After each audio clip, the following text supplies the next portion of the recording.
আসসালামু আলাইকুম। আমার প্রিয় নবীন হোমিওপ্যাথিক ডাক্তার, আজকের আলোচ্য বিষয় শিশুদের শীর্ণতায় হোমিওপ্যাথিক ওষুধ কি দেব। শিশুদের শীর্ণতা বুঝবো কিভাবে? একটি বাচ্চার বয়স এবং উচ্চতা অনুযায়ী যদি তার শরীরের বৃদ্ধি না ঘটে, ওজন না বাড়ে বা উচ্চতা ওজন এটার একটা স্ট্যান্ডার্ড রেশিও সেই পর্যন্ত না হয়ে উচ্চতা ঠিক আছে কিন্তু ওজন কম, সেই ক্ষেত্রে এটাকে শীর্ণতা বলবো। বেশিরভাগ মা বাবা এই সমস্যা নিয়ে আসছে যে বাচ্চা খায় না, ওগুলো শীর্ণতা নয়। তার মধ্যে আসলে কিছু বাচ্চা আছে যেগুলো দেখলেই বোঝা যায়, ওজন মাপলে বোঝা যায়, উচ্চতা বয়সের সাথে মিলে দেখা যায় শীর্ণ। সেই ক্ষেত্রে এটা কেন হয়? দেখা যাচ্ছে যে হরমোনাল ডিস্টারবেন্স অথবা মায়ের গর্ভাবস্থায় অনেক ধরনের ওষুধ খেয়েছে, তার সাইড ইফেক্ট। বাচ্চা এখন মায়ের বুকের দুধ খায় না, বাচ্চাকে বাড়তি অন্য খাবার খাওয়ানো হয়, আলগা খাবার খাওয়ানো হয়, বুকের দুধ খাওয়ানো হয় না।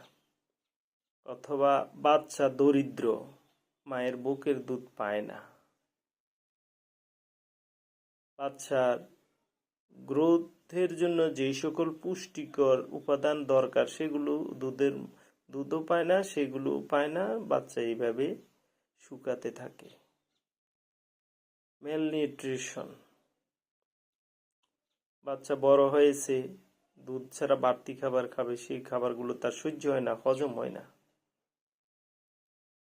এই সমস্ত কারণ ছাড়াও মেডিকেল টার্ম বলে আননোন এটিওলজি, এই কারণগুলো পাওয়া যায় না। তখনও আমরা এমন রোগীদের সঠিক কেস টেকিং করলে চলে আসে। লক্ষণগুলো স্পষ্ট হলে রেপার্টোরাইজেশনের মাধ্যমে ওষুধ দিলে রোগীর সমস্যার মূল কারণ দূরীভূত হয়। চলো আমরা কি ওষুধ দিয়ে থাকি তা দেখাচ্ছি।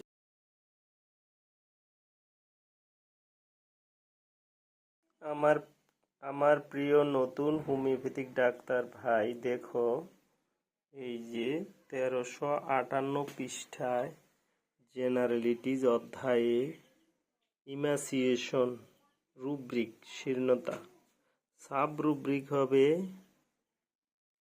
চিলড্রেন,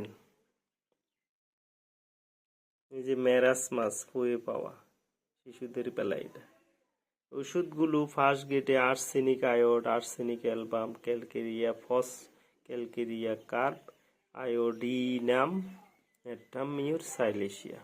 সেকেন্ড গেটের ওষুধগুলো দেখো ইটালি abrotanum, argentum nitricum, carbo vegetabilis, hydro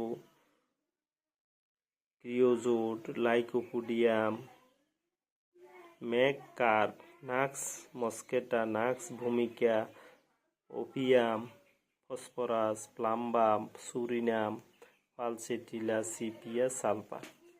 third গ্রেডের ওষুধ alumen, antim crud, baryta carb, causticum, cina china, kali carb, petroleum, sarsaparilla. এই ওষুধগুলো থেকে সুন্দরভাবে কেস টেকিং করে রেপার্টোরাইজেশনের মাধ্যমে একটি ওষুধ 7 পিলার্স অফ হোমিওপ্যাথি মেনে সূক্ষ্ম মাত্রায় মিনিমাম ডোজ পটেন্টাইজ ফর্মে তার জীবনী শক্তিকে উদ্দীপিত করে মাধ্যমে চিকিৎসা করলে ভাইটাল ফোর্সকে ব্যক্তি স্বাতন্ত্রতা হিসাবে শিশুটির বৈশিষ্ট্যগুলো আলাদাভাবে নিয়ে তার জন্য এখান থেকে একটি মাত্র ওষুধ আসবে, যে ওষুধ প্রয়োগের ফলে তার অজানা কারণ পর্যন্ত দূরীভূত হবে। আর ম্যালনিউট্রিশনে ঘাটতি হলে সেটা তো অবশ্যই পরিপূরক হিসাবে দিতে হবে। ইনশাল্লাহ রোগী স্বাস্থ্যে ফেরত আসবে, গ্রোথ ভালো হবে, মানবতার কল্যাণে কাজে লাগবে, সঠিক সুস্থ মানুষ হবে। ধন্যবাদ তোমাদেরকে।